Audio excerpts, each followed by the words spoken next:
सबैलाई न्यायचित व्यवहार गर्नु पर्यो उहाँले गरिबलाई न्याय नपाउने या ठुलो मान्छेलाई चाहिँ सबैजना छुट हुने पर्ने जो अलिक पद्धति थियो त्यसलाई अन्त्य गर्न चाहिँ एउटा विधिको शासन बसाल्नु पर्यो शासन कायम गर्नु पर्यो भन्ने एउटा पहिलो आधारभूत एउटा सिस्टम डेभलपमेन्टको लागि काम गर्नु पर्यो भनेर छ।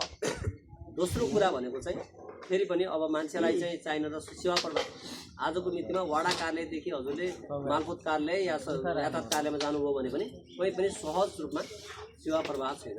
हामीले तिरेको कर हो र हाम्रो लागि सेवा गर्न बसेको मान्छे हो तर त्यो शासक हुन्छ सेवक बन्दैन।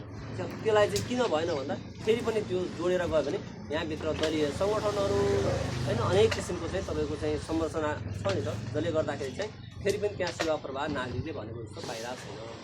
त्यसै नागरिकले सेवा प्रवाह राम्रोसँग नपाउनु भने त के हो भने हामीले हाम्रा कामहरू हुनुपर्ने काम समयमा नहुनु पनि त हो नि। सो त्यसलाई हामीले चाहिँ बन्द गर्नु पऱ्यो कम्तीमा चाहिँ सबैलाई समान किसिमको चाहिँ सेवा प्रवाह सहज हुने गरी काम गरौँ भन्ने छ। त्यसको मापदण्डहरू टाइम काट्ने कुरा होला धेरै बेकार कुरा छ त्यसको कुरा छ तपाईँ घर बसी बसी पनि सजिलो अहिलेको समयमा भन्दा ती सेवा प्रवाहमा कसरी सहजता गर्ने भन्ने हाम्रो अर्को कुरा हो।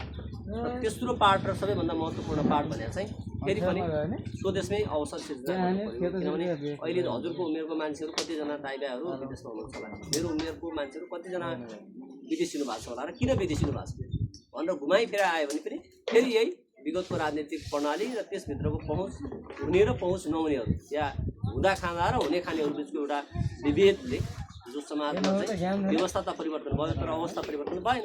त्यो अवस्था परिवर्तन नेताहरूको भयो तर नागरिकको भएन। अनि त्यसले गर्दाखेरि जो चाहिँ देशमा चाहिँ अहिले हाम्रो युवा पिँढीहरू चाहिँ बाहिरिनु परेको छ उहाँहरूलाई बिस्तारै स्वदेशमै अवसर सिर्जना गर्न उद्यमशीलता साना मझौला घरेलु यिनीहरूलाई बढाउनु पर्ने नीति पनि बनाउनु पर्ने छ कार्यक्रम पनि ल्याउनु पर्ने छ। त्यो तीनवटा पार्टमा हामीले महत्त्वपूर्ण काम गर्नुपर्नेछ।